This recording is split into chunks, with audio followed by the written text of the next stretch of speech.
Your worms are arriving next week. They are scheduled to ship out between Monday and Tuesday. We ordered quite a quantity of worms, so they are going to be taking them a little bit more time to process and send out, but they do come FedEx is what they told us, and it should be an overnight or a 2-day shipping. So you should be receiving them early next week. It's important that you get your worm bin set up in that environment for your worms right now, because you want to make sure that your compost that you're creating, the environment you're creating in your bin, isn't hot compost. You don't want it to go anaerobic. So you want to make sure you put your worms in, that your compost isn't steaming in the bin. You want to make sure that it's not too moist. So be sure that you have the right environment before your worms get here. When you do get your worms, you are going to check them out, open up your box. You want to open up the package, and you want to make sure that they're still wiggling. They went on a long journey to get to you, so you really want to make sure that there's still a little bit of movement there. They're not going to be super active, but they should be moving a little bit. You open up the bag, and then you just gently. Excuse me, Katie. Go ahead. So sorry to interrupt. One of my coworkers indicates they're still in the waiting room. Oh, sure. Let me try to get them in. Thank you. So like we were saying, your worms are getting shipped to you. So you want to open them up. You want to take that, make sure they're still wiggling. They're living in peat moss during that journey. So you're just going to sprinkle them on top of your worm bin. You want to give them some time to burrow down into your bin. It'll take a couple days for them to get comfortable. They should have enough moisture, food, and that dark, warm environment that you're giving them to really settle into the bin. The compost that you were provided will be a really great first food for those worms. That's the first thing they're going to eat. It'll be pretty easy for them to get used to that environment, making sure that you add in that compost. If you have some of your own compost that you want to use, that you make on your own, feel free to add that in. So let's just go through a little bit of the anatomy of your bin. There's about 100 different ways that you can create a worm bin. You can do it in buckets. You can do it in a single bin. You could have a lid at the bottom that's collecting some of the moisture. You could have just one bin where there's no moisture catching mechanism. The system that I'm doing with the bins that we prepared you for, again, do whatever you want, is this double bin system. So this is just one bin right here. I've put a lot of holes in the top. You want as much airflow as possible. I've put some holes in the side.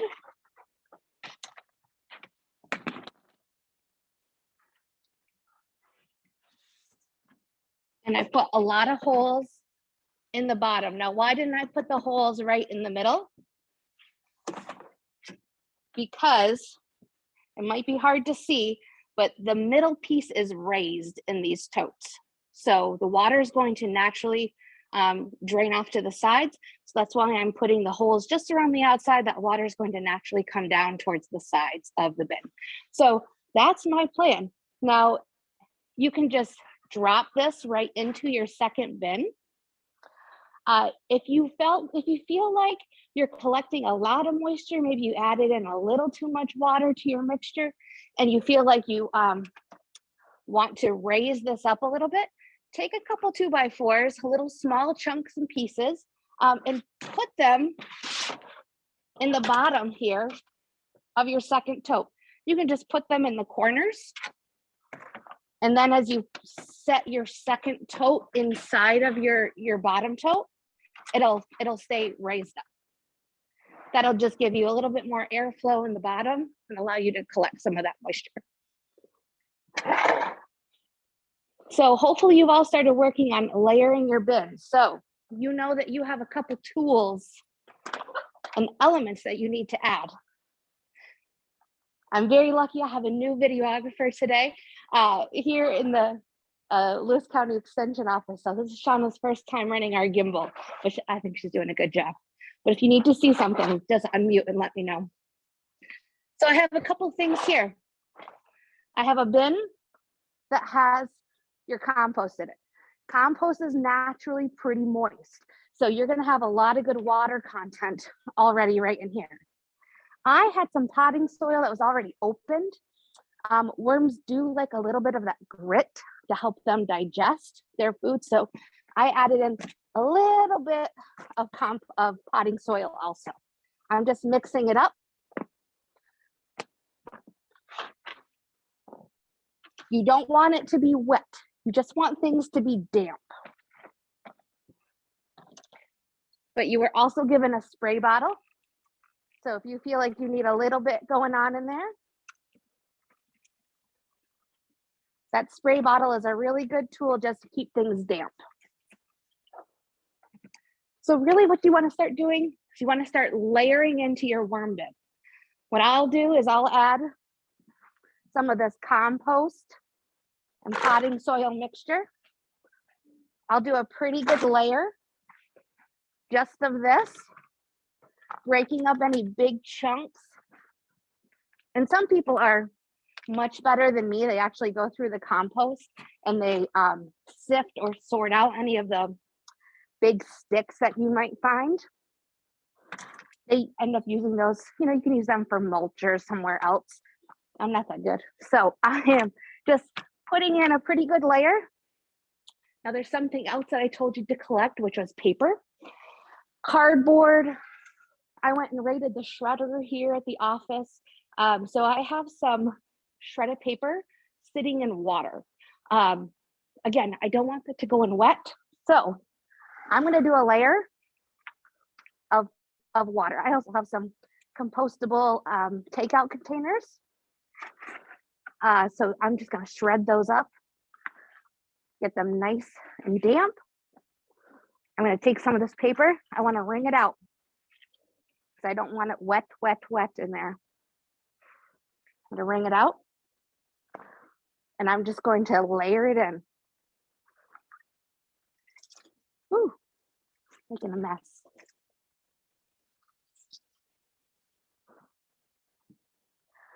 So again, worms really like paper. They could live on paper alone, but when you get to the point of adding food scraps, that's just gonna make your castings that much more nutrient dense. So what I'll do, I'll put a good layer of paper scraps in there, cardboard, those takeout containers that I have. Then I'll do another layer of compost and potting soil. I'll just keep moving the bin upwards until I get about a good 2/3 of the way up of this bin. I have a 30-gallon bin. Some of you have a 20-gallon bins. So go about 2/3 of the way up. And then you really want to just let that set for the next couple days. Give yourself, a good 3 days or so before you put your worms in. What I'll do is probably tomorrow, I'll put in some food scraps. Now remember, these worms are going to, because they're going to be coming back from a long journey, you really want to make things easy for them. So I'm gonna put in some of my food scraps. I'm gonna actually either blend them or chop them up pretty fine to start. Once you have a very well moving bin, you can just put in, whole pieces of lettuce or banana peels, and they'll work through that pretty easily.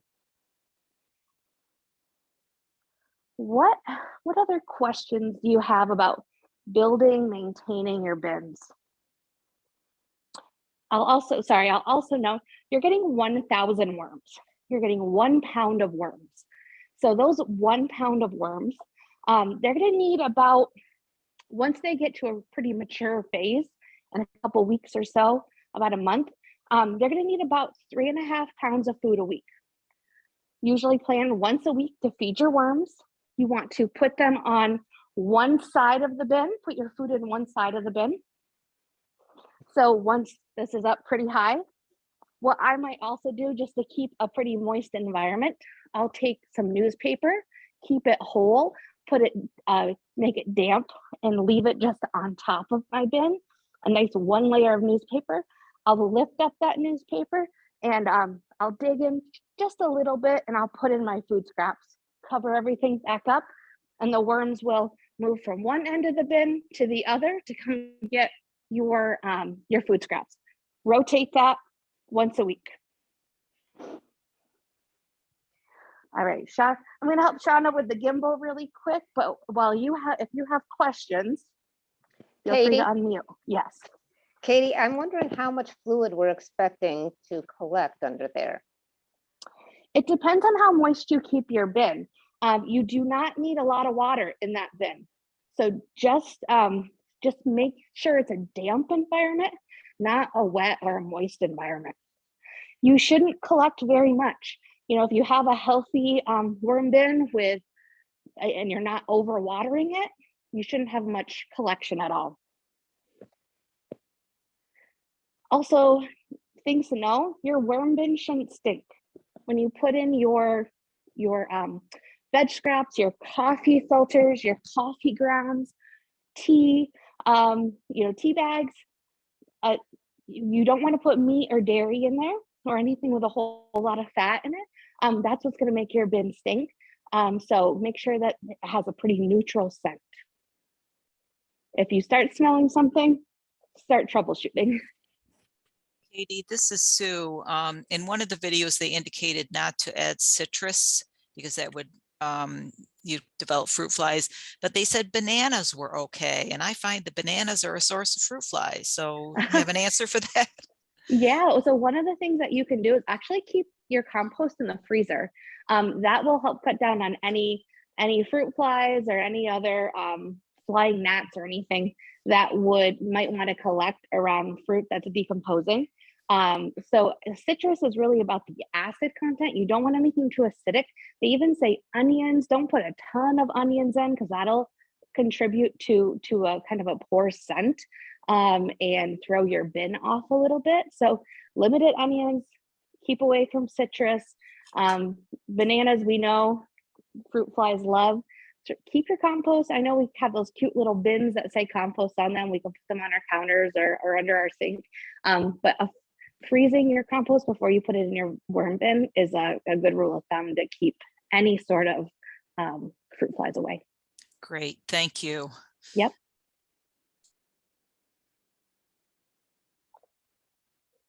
All right, any other questions? Again, feed them once a week. Give them some love, talk to them. Those worms, they like a dark environment. When they see light, they burrow down. So you're gonna get to a point in about 3 months or so, you're gonna start being ready to do your first casting harvest of your worm bin. And that's pretty exciting. So there's lots of different methods to do that. We can go deeper into that at another time. Plus, there's about 10,000 vermicomposting videos on YouTube that can always help you and troubleshoot, but don't hesitate to reach out when you get to that point if you need a good method to do some of that casting harvest. Katie, how small should the bottom holes be to prevent the worms from going out? Oh, that's a good question. I kept my holes pretty small, but I did a lot of them. Some people do say, they say that your worms, I think this was like an 8-inch drill bit. So that's what I use. Some people do put like screens, like if you were fixing a window screen or a door screen, if you have some of that laying around or left over, you can definitely put that on the bottom first, or any sort of fine mesh if you're worried about the worms coming out. But they say, from what I've read in my experience, is that if you do not have a good environment, then your worms want to escape. They might start crawling upwards or crawling down through the holes. But if you're giving them a good environment, they don't want to go anywhere. Katie, I don't know if, oh, yes. Sorry, Katie, I don't know if Go ahead. I'm getting ahead of you, but how do we go about dividing the worms for the week? Yeah, we'll talk about that. That's coming up Okay, next. sorry. Yeah, no worries. All right, so I think that's all. Any other bin maintenance questions? You are going to get to a point where you may want to divide your worms, and you could start a whole nother vermicompost bin, or maybe you want to gift it to somebody. But your 1,000 worms will multiply. So you're going to get to a point about 3, 4, 5 months, 6 months, where maybe you want to create another worm bin. And we can talk about that at that point. You're not going to be there for Ag Literacy Week, but that's also an option. If you decide to just keep them in the tote that you have, that's okay. They'll self-regulate their environment. They're going to they live in the space that they're in, or you can create more bins. That's totally up to all of you. All right, so let's talk a little bit about your classroom activity. I'm going to go over some of the tools that you have. So this is just a general hand rake tool. Again, be gentle with your worms as you're moving through the bin or mixing things up. Be gentle. This is a nice little hand rake that you could use to help do that. I don't mind getting my hands dirty touching the worms, but if you prefer to have a tool to help with scooping, that's what that's in there for. This is your water bottle, just so you can keep with your worm bin. And then these are your worm taxis. I did not put my holes in it yet, but before you send them out into the world to go have fun with your students, you're going to want to make a whole lot of holes in the top of this lid just with your drill, or you could use like a burning tool, wood burning tool, to make a whole bunch of holes in there. So you want to have that done for your people. You received a whole bunch of placemats. This is what the students, you're going to put down 1 per every 2 students, where you're going to put your little pile of worms and environment materials from your worm bin. And then we have depending on the number of worm taxis you receive that many pairs of gloves. So you can send with your 1 volunteer going with the worm taxi, you can send a pair of gloves with them. We also put a little sticker in there. We hope you'll come to the National Ag in the Classroom Conference. It's just some shameless marketing. So those are the tools you'll need per classroom.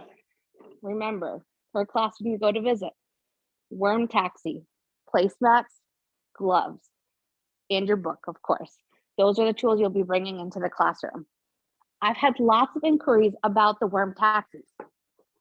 The intention of the worm taxis, they are a tool to go out to the classrooms and then come back to you. We had some questions about, do I leave this with the teachers? Unless you have a teacher that you know is super dedicated and will create their own worm bin, do not leave this with them. You want this tool to go out and come back to you to the main bin. Unless the teacher is like, I'm going to get my own totes, I'm so into this vermicomposting thing, do not leave this with them. Just because throughout the lesson, we're talking about that worms are a living thing. They respond to stimulus. They are creating a product for us to use, so we need to treat them with respect and treat them gently. And so if a teacher does not want to, if they don't want to keep up with, have that responsibility, then please don't leave the worms with them. So that's my PSA. Now, of course, in the lesson itself, there's going to be a QR code, so they can actually go find this instructions on how to build their own classroom worm bin, plus multiple full lessons that go along with it.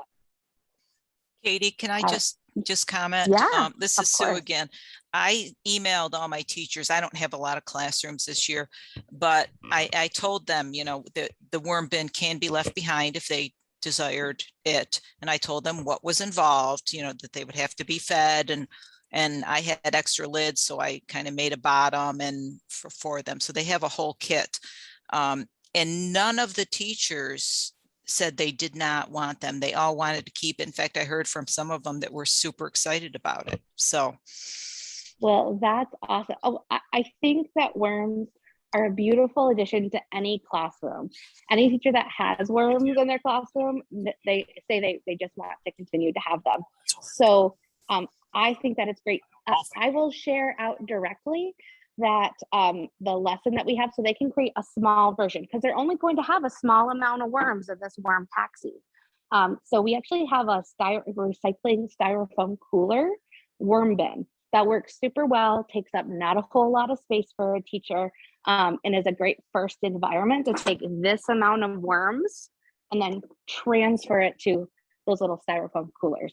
So we have a whole activity written out about that. So that's the one that'll be connected to the lesson, and I'll share a direct link out for that one. Thank So you. Katie, if the teacher wants to be responsible for the worm bins, then we leave the taxi with the worms in it with them? That depends on your classroom numbers. You had 20, 30, or 40 bins, depending on the number of classrooms. You may need, if you need that bin to go to this taxi to go to another classroom, then you'll have to, bring it back to a teacher. Oh, I at got some it. point. Okay. Yeah. So as you figure out how many classrooms you're going to and which volunteers are reading, these worms may have multiple shows. So if they get done with the day, maybe the first grade teacher wants the bin, and you just instruct Okay. your volunteer to bring it back to that teacher. I don't think that I'm going to be able to get into the schools. So I'm trying to figure out how to ship them, not leave the worms out in the cold, etc. Yeah, we had that conversation with another county, and so what they were going to do was bring in the worm taxis to the elementary office, leave them there, just make sure that there's clear communication between the teacher coming to pick up the worms, making sure they're not sitting outside or they get forgotten about in the principal's office. So just clear communication, not leaving them outside. If you have the availability to drop them off in person, that's much better than shipping them, because you just never know what might happen in shipping. When you're getting yours via FedEx from Uncle Jim's Worm Farm, they have a whole system for shipping worms that they go through, and a little bit of a drying process for them. Katie, this is Stephanie. For the worms, how many worms should roughly go in a taxi? Yeah, so let's talk a little bit about that. I'm going to walk through some of the prep. How do you get your worms in here? Remember, those worms they don't want to be around the light. And they like to come up and get your food. So about the week before you're ready to start transferring them over to these worm taxis, I would put a good amount of food sprinkled across the entire top of the worm bin. And then of course you have your wet newspaper on top of that. And that's going to be a nice, dark, warm, moist environment for them. So when you're about ready, they're going to be up eating that food up at the top of the worm bin. So they're going to be in a pretty good place for you to collect them. It doesn't take a whole lot to take your rake tool, take your hands, dig into the side of the bin.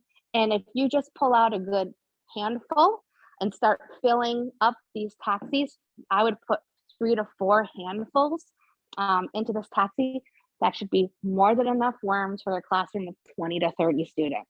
Remember, you have about 1,000 plus worms that are going to be in your bins. So pulling out a couple good handfuls, you're going to have more than enough for that classroom visit.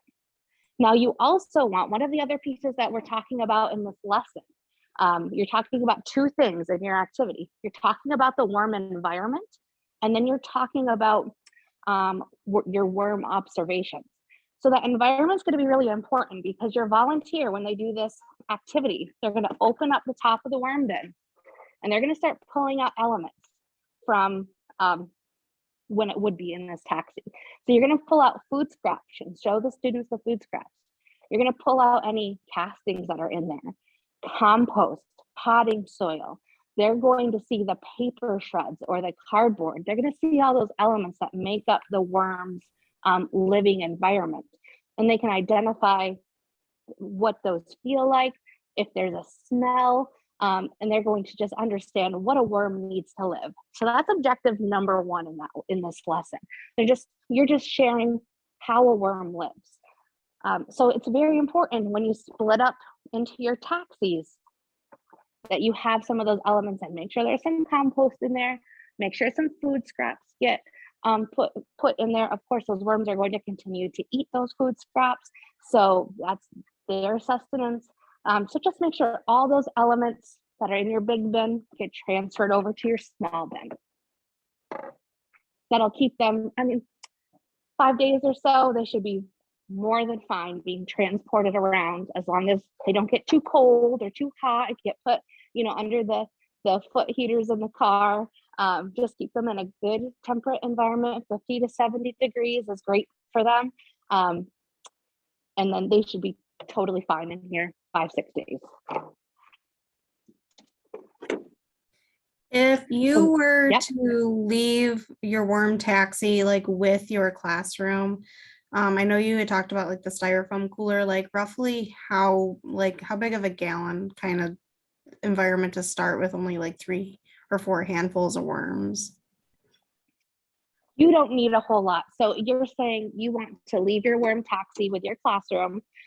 You want to give them one of those styrofoam coolers and the Yeah. other elements. Yeah, so they're going to need to fill in that styrofoam cooler with the other elements. So what you have here is not going to be enough. You want to add in more compost, more soil, more paper, and then you can add in your worms to that styrofoam. I'm just thinking you gave us a 30-gallon tote. If I was to, because I was looking at like going to our farm bureau, because I know like I have some schools that are, each classroom would love their own. And I was going to have totes sponsored for them. I was just trying to think of like what size tote would be good for them to start with, not instead of getting like, here's a 30-gallon tote, but you only have like 50 worms to fill it. Yeah, no, those styrofoam coolers are a great first start. So you can take those 1,000 worms that you get and easily distribute them amongst. And I'm sorry, I didn't hear who was chatting. This is Who was that? Stephanie. Stephanie from county? Wyoming. Oh, hi, Stephanie. Yeah. So with the number of classrooms that you're visiting, if it was like Molly from Chautauqua, I'd be like, Molly, you need more worms, because she's at a lot more classrooms. So I think your 1,000 worms, you're going to easily be able to distribute them amongst all of your classrooms. Fill this up a little bit more, because at the end of the day, you're not going to have any worms left if you're distributing them all to those classrooms. Yeah. So fill this up as much as you want. Have the materials, let them mix up their compost, mix up their soil, their paper shreds, and then add the worms to their environment. Okay. Thank you. Yeah. So the second part of this activity is what we're calling worm investigation. Your kids are going to be really excited to touch these worms. So letting them know before you even pass anything out, treat them with respect, treat them gently. You're going to hand out your placemats, then you're going to take a good handful and put it on each student's placemat. Not as big of a handful as you did to fill these up, but just one handful. Place it down. There'll be lots of worms in them for them to look at, and a lot of their environment for them to look at and observe. We can ask them a whole bunch of questions. You can have them, we're putting in a bunch of different prompts. They're just going to be so excited. So it's about like tempering the excitement of interacting with the worms. You can ask them, do they smell it? Can you tell the head from the tail? What's your justification for deciding what was the head, what was the tail? Can you hear anything? What happens if you put a barrier in front of your worms? You can use a pencil. You can use some crumpled up paper. You can even take some of the soil, the castings, and put it in front of the worms and have them just watch. What do they do? How do they interact with these different experiences? Now, if you really wanted to go next level with your worms, you can bring some flashlights or give them to your volunteers, or give this as a recommendation. Have the teacher turn out the lights. They can take the flashlights and they can observe and see, what do the worms do when with light? How do they react to light? So those are a couple of the prompts that you can use with this lesson. If you can't get your hands on flashlights, no worries, but that's something else you could share out more follow-up with that classroom teacher. Those are the two main activities that you're going to do. Once they've had their time to hang out and touch the worms, You're going to collect them back around the room, put them back in your worm taxi, clean up, and then we have some conclusion and wrap up questions. But then you'll be done with your program. So again, a total of a 45-minute program of reading the book, doing those 2 experiences, letting them understand the environment of the worms, and also letting them understand how worms react to different experiences and stimuli. Katie, are we supposed to be reading the book while they are investigating the worms, or do we do one thing after the other? No, please don't. No, you definitely want to read your book first, because that introduces the idea of why we're talking about worms. In the lesson, you're going to see the different connections and touches to Farmer Will Allen. He really talks a lot about red wigglers in the book and says how they transformed his community and urban garden space. So read the book first, give them the idea of why we're talking about worms. We give you an introductory questions, your interest approach. Then you go on to these 2 activities. We have 1 or 2 questions for review, and then the program is done. Should take about 45 minutes. Thank you. Yeah. Yeah, once you get the worms out and they start touching the worms, it's all going to be over. But make sure you get great photos, because this is butts up science for sure. All right, with that, any other questions about worm bins, worm activity for this year? We are just getting those instructions up on the website. I'm also going to give you my notes that we talked about today in the Zoom, along with the recording. So you'll have those to look back on. I'll send them out after I get done with the next group. Thank you all so very much for hanging out. Don't hesitate to reach out if you have any questions. I know there's lots of awesome vermicomposting experts out there, so there's lots of cool resources. So dig in, you'll be reading a lot, and very excited that you took the chance on worms. I'm glad you'll be hanging out with us for this activity. Thank you, Katie. Thanks, Thanks, Katie. everyone. Thank you. We'll let you all get off, and we'll say hello to our next group. Make sure there's no one in the waiting room.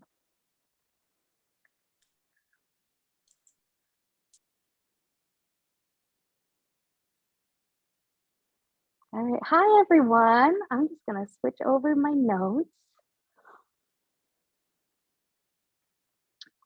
Thanks for listening in a little bit. I'm sorry we went over.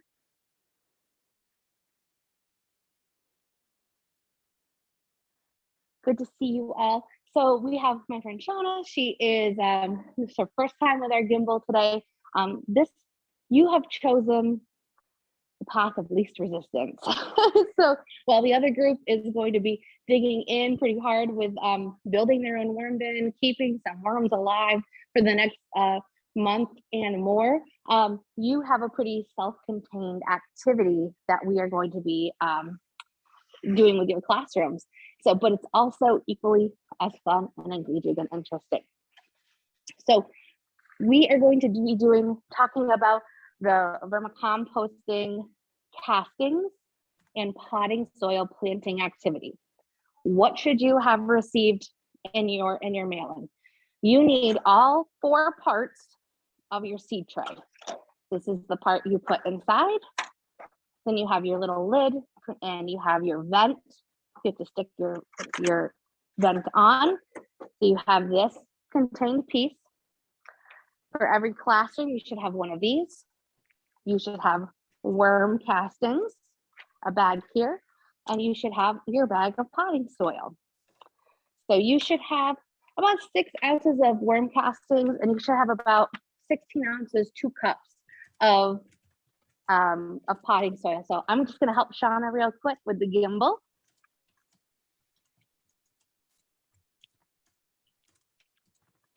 We're going to take it off the gimbal. High value video production we have going on here. And you should also receive some plant tags. Those are part of your kit. You should have 4 for every classroom. And for every classroom, you should have 1 8-ounce mixing cup.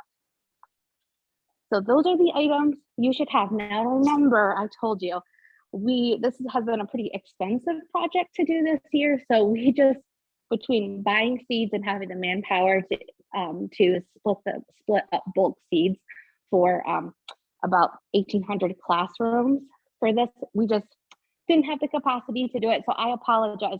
If I do want to reiterate, if any of you have do need us to help you purchase those seeds for this activity, just reach out and let us know. We can definitely help out with that. Seeds, I would suggest something pretty fast growing. So any lettuces, microgreens, even some flower seeds, you know, feel free to add those in. I would just go with a lettuce seed, pretty quick, easy to germinate. And that's what I would use for this activity. So what's the purpose of this casting experiment? The students are going to be setting up their experiment. They're going to have 4 different setups that they're going to explore. They're going to see, do castings, worm poop, impact plant growth? So they have the castings and the potting soil. So you're going to go over with them in this lesson. What are worm castings and why are they important? Why are they so high in nutrients? And then we're going to be talking about potting soil and how that is a tool that we can use to start plant growth, but it doesn't have a whole lot of nutrients in it. So they're going to be deciding and watching and observing, doing some observational science where they can see how plant castings impact plant growth. Now remember, after you get done with your program, you're reading the book, your volunteers are leading the activity. This seed tray gets left with the classroom. They're going to be putting that in their window. I'm sorry, one more thing that you had in your package that I don't have because I ran out was a small misting bottle. You're going to need some of that to just help keep your soil moist. So I don't have one because I sent them all out to you. I'm so sorry, but I do have another water bottle. I'll bring that over. All right, any questions so far on materials? All right, very good. So I'm going to go over process a little bit. What's kind of nice is that, oh, I also don't have any plant tags with me, and I apologize for that because I sent those all out too. We were pretty right on with our ordering. So I don't have the plant tags with me today. I apologize. We're going to protect it. You were going to, before you get into the classroom, really the only prep you have to do beforehand is make sure you have water in your mini spray bottle. And I would probably write out the plant tags. You're going to have 4 things that you write on the plant tags. One is going to say control. So when you set up your experiment, you're going to do 4 ounces of potting soil. That's your control. The other 2 will have ratio numbers on them. 1 to 1, 1 to 4, 1 to 8. And we'll talk about all those. So the first thing in this activity you'll do is have your students just look at castings as you talk about what castings are and explain what they are. They're going to look at those, smell them, touch them, talk about their texture. And then they're going to take a look at the potting soil. What's different? What's the same? What does it smell like? And then as you're having those conversations, that's where you can talk about the differences between the 2. So those are your 2 pieces. We are going to then start getting into actually setting up the planting. So as you can see, this is a set of 12. You have 4 different setups you're going to do. Setup 1, 2, 3, and 4. The total volume that one row of 3 could hold is about 4 ounces of material. Having this plant cup, you have up to 8 ounces here. So the ratios actually break down pretty easily. We're going to have 4 ounces here. We're going to start with our control. We're going to add in 4 ounces of potting soil. I'm going to take my spray bottle, just kind of keep things contained inside of my plastic bag. I'm just going to moisten this up a little bit because it's pretty darn dry. I don't want it sopping wet. I just want it kind of damp. And so then I'm going to take my cup, and this is where you have students interact with this piece. I'm going to add in just about 4 ounces there.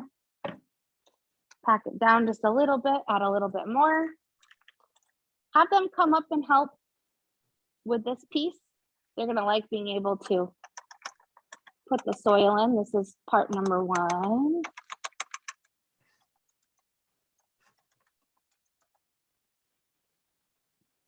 I'm pretty messy, but ag in the classroom isn't inherently messy, so I'm not too worried about it. We get a little messy, that's all right. If you wanted to bring something to put underneath this, if you had like a little piece of cardboard or a little tray just to kind of contain the dirt in the classroom, you can do that, but soil wipes up pretty easily.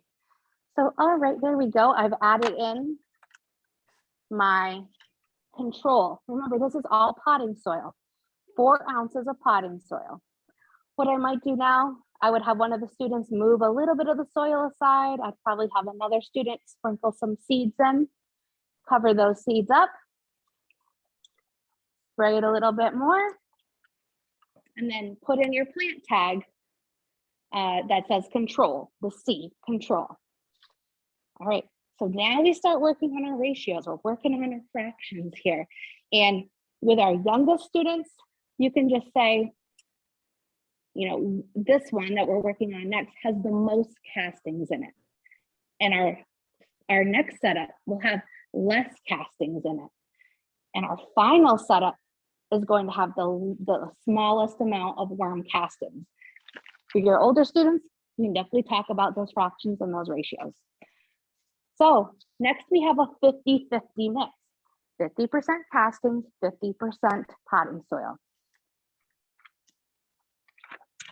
I'm gonna go ahead, take my potting soil first.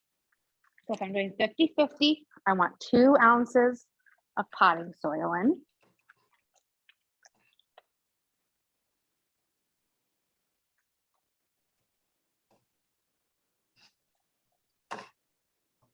So 2 ounces. There we go, beautiful. And now I'm going to add about 2 ounces of castings in here.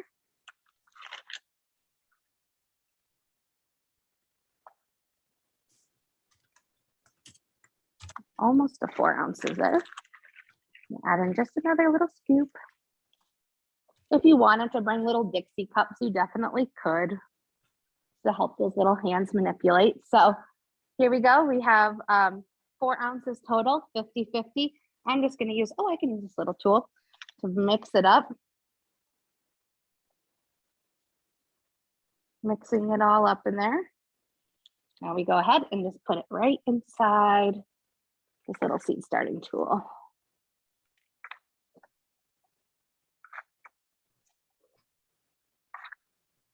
So as you do that, you're going to be talking to your students about some of their hypotheses about what might happen. You can just have conversations with them. Do you think that plant growth is going to be faster? Do you think the plants are going to be bigger? Just have some conversations. What do you think is going to happen? All right, so you have your control. You'd have a plant tag in there. You have your 50-50 compost potting soil. Now we go down to 1 to 4. And you can also put in your plant tag 25%. So you're going to have 25% worm castings, 75% potting soil. I'm going to start with my potting soil first. That comes down to 3 ounces of potting soil. Let's do that first. Right on the money. And I'm going to do 1 ounce of castings. It always comes out to 4 ounces total. All right, and so you could even show them this measuring cup because you can see the difference in the colors. It's just a really nice way to show the difference of the two. So, all right, mix it up. Feel free to unmute yourselves if you have any questions or thoughts as I move through this. Mix it up. Use this again.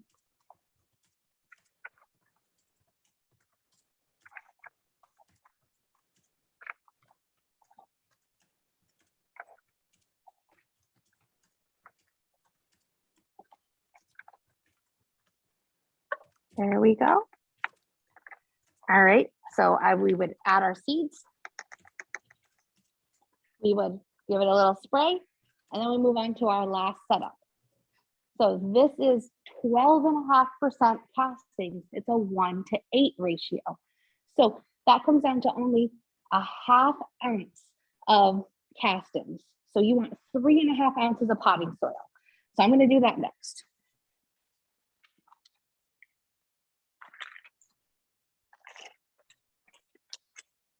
We did add extra amounts of extra potting soil, extra castings, in case you wanted to pass any around for any spillage that happens. You do have a generous portion in there.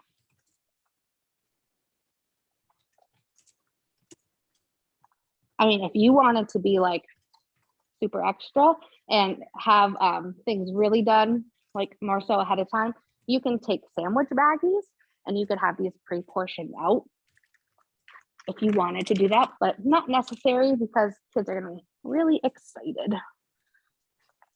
to play with both. Just add a little bit more casting, but it's just a touch in this 1:8 ratio. 12.5% castings. All right, so I mixed it up. We're gonna pop it right in our seed tray.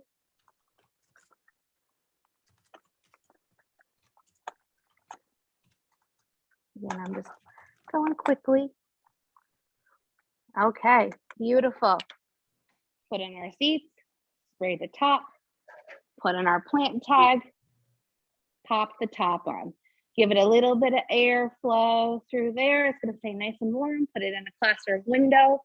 And then that's when you kind of wrap up and you say, what do you think is going to happen? In about 2 to 4 weeks, they're going to be able to see pretty significant plant growth happening, and they're going to be able to decide which one of these setups is the best amount of worm castings to add to your plants or add to your garden. And they can make their own decisions based on the data that they collected.